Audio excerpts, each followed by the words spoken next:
Hello, नमस्कार, आदाब, सत श्री अकाल और अस्सलाम वालेकुम। मैं हूं मोहम्मद अहमद काज़मी, लेकर आया हूं आपका पसंदीदा कार्यक्रम ग्लोबल न्यूज़।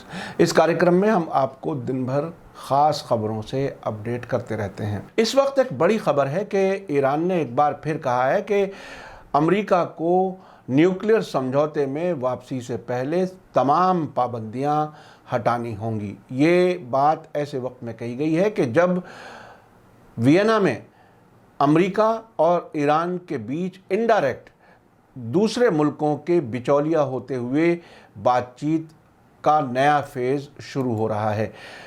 ये ख़बर ईरान के मीडिया से है कि वहाँ के सीनियर न्यूक्लियर जो इंटरलोक्यूटर हैं, वार्ताकार और deputy foreign minister Abbas Araghchi का कहना है कि 2015 के न्यूक्लियर समझौते की बहाली के लिए अमेरिका को ईरान पर लगे सभी पाबंदियां हटानी होंगी।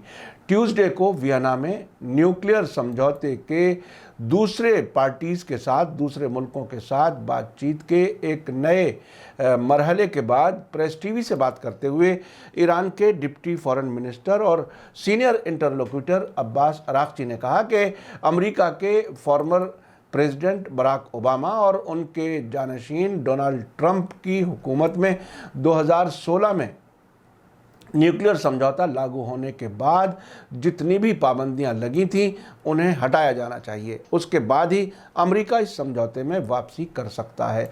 यानी अमेरिका की समझौते में वापसी के लिए ईरान एक तरह से रास्ता बता रहा है कि ऐसा नहीं है कि आप कहिए कि हम आ गए तो बस आ जाएं। ऐसा बिल्कुल नहीं है। बाकायदा आपको वो तमाम पाबंदियां हटानी होंगी जो आपने न्यूक्लियर समझौते से अलग होते वक्त 2018 में लगाई थी। इराक़ी का कहना है कि हिस्टोरिकल जो एग्रीमेंट था उसके लिए तेहरान का नज़रिया नहीं बदला है और अमेरिका को पहले सभी पाबंदियां हटानी होंगी जिसके सर्टिफिकेशन यानी वो पहले कंफर्म करेंगे ईरान के बाद ही ईरान अपने वादों पर फिर से अमल शुरू करेगा। यानी सिर्फ इतना भी नहीं है कि अमेरिका ऐलान कर दे पाबंदियों के हटाने की, बल्कि पाबंदियों के हटाने को सर्टिफाई करेगा ईरान, चेक करेगा कि वाकई पूरी तरह से हटा ली गई हैं। और उसमें भी ईरान ने सर्टिफिकेशन के लिए 2 महीने का वक्त बताया है कि आप पहले पाबंदियां हटाएं, 2 महीने के अंदर हम चेक करेंगे कि क्या आपने पाबंदियां पूरी तरह से हटा ली। उसके बाद हम एग्रीमेंट के मुताबिक किए गए वादों पर फिर से अमल शुरू करेंगे।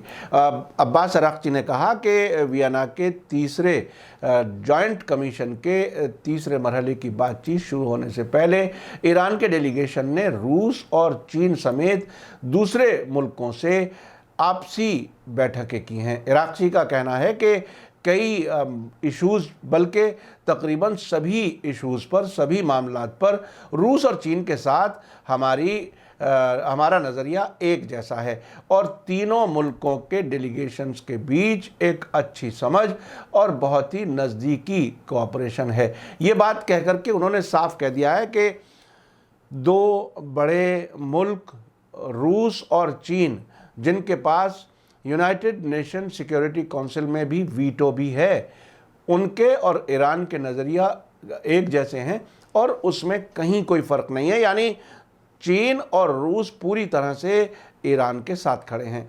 अब्बास अराक्ची ने कहा कि हम सभी डेलीगेशंस के बीच काफ़ी सीरियसनेस देख रहे हैं और ये मुश्किल काम है करने का जो बहुत ही गंभीरता से किया जा सकता है ताकि नतीजा हासिल किया जा सके।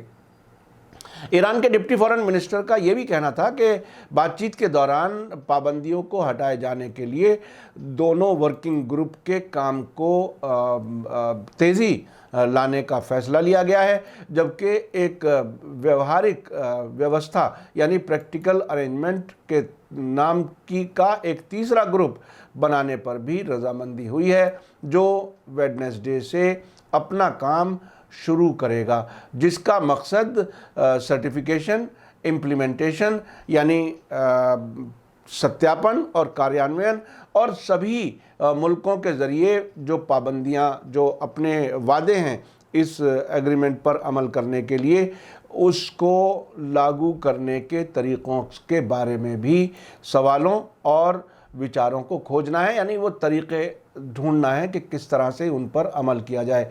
साथ ही उन्होंने कहा कि हमने कुछ अच्छी प्रगति की है, हमने आगे बढ़े हैं, हम सही ट्रैक पर हैं, ये भी कह रहे हैं कि ईरान का डिप्टी फॉरेन मिनिस्टर। लेकिन अब भी हमारे सामने कई अहम चैलेंजेस हैं, महत्वपूर्ण चुनौतियां हैं जिनका हमें हल निकालना है। उन्होंने एक बार फिर जोर देकर जो बात कही है वो बहुत ही अहम है। उन्होंने कहा है कि हम सभी मुल्कों के बिहेवियर पर गहरी नज़र रखे हुए हैं। हम बग़ैर नतीजे वाली और वक्त बर्बाद करने वाली बातचीत नहीं चाहते। जब भी हम ये देखेंगे कि दूसरा मुल्क गंभीर नहीं है, सीरियस नहीं है और दूसरे मकसदों से वक्त बर्बाद कर रहा है, तो हम यकीनी तौर पर इस बातचीत को रोक देंगे।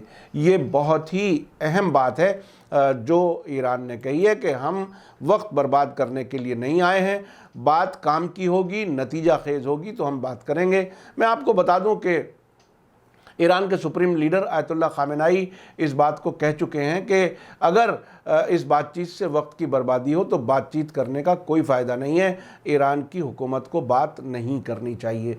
तो ये बात हुकूमत का जो ज़िम्मेदार है वो ये बात कह रहा है, और डिप्टी फॉरेन मिनिस्टर जो सबसे सीनियर बातचीत करने वाला ईरान की तरफ से है, उसने ये बात साफ कह दी है कि बेमकसद बातचीत हमारा करने का कोई मकसद नहीं है और हम वक्त की बर्बादी नहीं चाहते। मैं आपको याद दिला दूं कि वियना में जो 4+1 मुल्क हैं, अमेरिका के अलावा जो बाकी 4 permanent United nation security council के मेंबर हैं, वो और जर्मनी और ईरान, इनकी बातचीत चल रही है।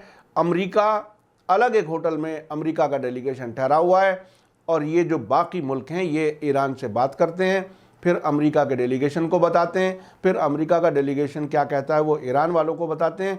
तो ईरान एक कमरे के अंदर ईरान के साथ अमेरिका का डेलीगेशन मौजूद नहीं है, चूँकि इस बात के लिए ईरान रजामंद नहीं हुआ था कि हम आमने सामने बैठ के बात नहीं करेंगे जब तक अमेरिका पाबंदियां नहीं हटा देता। तो ये सूरत हाल है इस बातचीत की। अगर ये इसी तरह से आगे बढ़ी और ईरान ने जिस तरह से अपनी तमाम शर्तें रख दी हैं कि हम वक्त बर्बाद करने के लिए बेमकसद बातचीत आगे नहीं बढ़ाएंगे, अगर मकसद हासिल हो, मकसद सीधा सीधा ये है कि अमेरिका पाबंदियां हटाए, उसका हम सर्टिफिकेशन करेंगे और उसके बाद हम भी जो हम पर शर्तें हैं उस एग्रीमेंट की, हम उन पर भी अमल करना शुरू कर देंगे। तो ये एक गैर मामूली किस्म की मजबूती ईरान दिखा रहा है और अमेरिका बहादुर इस सब बातचीत से ऐसे गायब हैं जैसे वो उसके हाथ में अब कुछ भी नहीं रहा है। डोनाल्ड ट्रंप ने एक तरह से अमेरिका के पास जो कुछ भी एक तरह से इख्तियारात थे वो सब ख़त्म कर दिए और उसके बाद अब अमेरिका को ये भी इख्तियार नहीं रहा कि उसका डेलीगेशन उस कमरे में बैठ सके जहां ईरान मौजूद है। तो ये इस वक्त की बहुत ही अहम खबर थी जो मुझे आप तक पहुंचानी थी। आखिर में मैं फिर आपसे ये सवाल करता हूं कि आप बताइए कि हमारा ये कार्यक्रम आपको कैसा लगता है और इसके अलावा इसमें हम क्या कुछ तब्दीली कर सकते हैं, वो भी आप ज़रूर अपने कमेंट्स में लिखिए। और साथ साथ मैं आपको याद दिला दूं कि अगर आपने अभी तक हमारा media star world YouTube channel subscribe नहीं किया है तो सब्सक्राइब कर लें और घंटी दबाना ना भूलें। और अगर आप हमें फेसबुक पर देख रहे हैं तो हमारे पेज को लाइक करें ताकि आने वाली वीडियो की खबर आपको सही वक्त पर मिल सके। इसी के साथ मुझे दीजिए इजाज़त। धन्यवाद, शुक्रिया। जय भारत, जय हिंद। मीडिया स्टार वर्ल्ड के और वीडियो देखने के लिए हमारे चैनल को सब्सक्राइब करें और सीधे नोटिफिकेशन पाने के लिए बेल आइकन दबाएं। और अगर हमारी खबर सच्ची और अच्छी लगे तो अपने व्हाट्सएप, इंस्टाग्राम, फेसबुक और ट्विटर अकाउंट पर ज़रूर शेयर करें।